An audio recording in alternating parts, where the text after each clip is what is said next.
And now it's time for bedtime stories with Sleepy Lucas.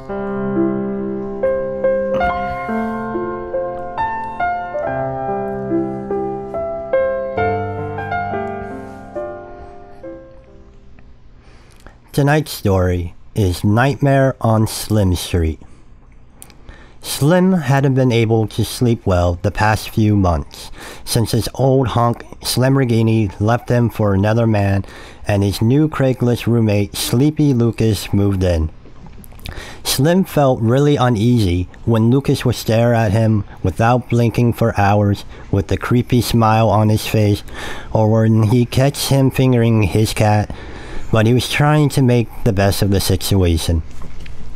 He figured he couldn't get raped if he never slept, but his mind was starting to play tricks on him. The caffeine pill suppositories and coffee he had been butt-chugging the past month were starting to lose their touch, and the cocaine habit he started was giving him the worst nosebleeds and headaches. Slim was drifting off behind the wheel that crisp October morning and finally fell asleep as his car smashed into a tree. He was having a pretty nice dream. He was playing Dungeons and Dragons with Hollywood Christian and Slambo and was raping their corpses as a seventh level necrophile when all of a sudden they were all whisked away into a dark cell that was dripping raw sewage onto them from a leaking pipe in the ceiling. Slim, Hollywood, and Slambo huddled together as they heard a squishing, slurping sound getting louder and louder toward them, and then stopped. Their vision was minimal, but they were in the locked cell with no one else, whose at least they figured they were safe for the moment, until they all felt hot breath on the back of their necks that smelled like Camel unfiltered cigarettes and tooth decay. They spun around and saw Sleepy Lucas hunched over. His face appeared burnt and his skin resembled that of an 80-year-old man's ball bag. He looked at them waving a hand that instead of fingers had 5 rock-hard Viagra boners and slurped, "I'm gonna give your anuses all the rogering of a lifetime." Then he cackled. Hollywood Christian, knowing he fixed this, put his arms around Slim and Slambo and closed his eyes tight. When he opened them, they were all at a pub drinking some cunty pumpkin spice microbrew.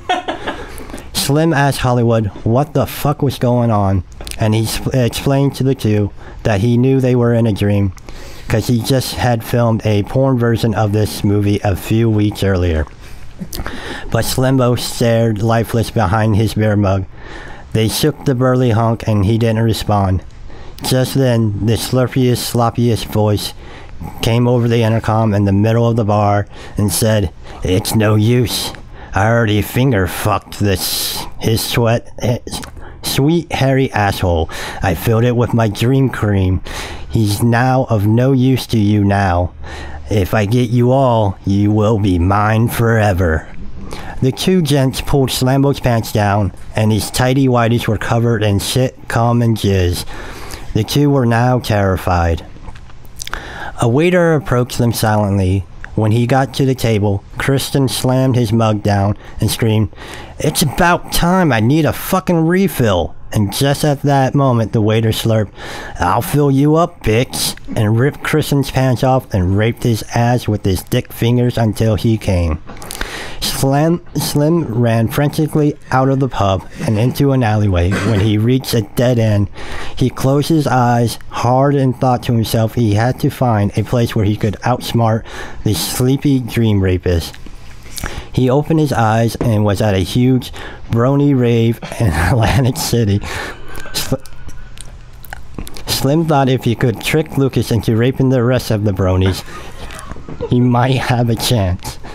He ripped a big Macintosh mask off one of the bronies in the crowd, put it on, and started dancing furiously to some shitty My Little Pony dubstep.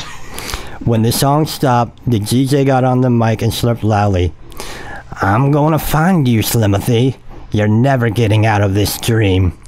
More City, My Little Pony, Gypsy Bar dance music started playing, and Sleepy Lucas was running in and out of the dancers, trying to figure out which one was Slim. He was hoping they would get too hot from dancing and start taking their masks off, but none of the freaks did. Lucas's ball bag face now looked worried,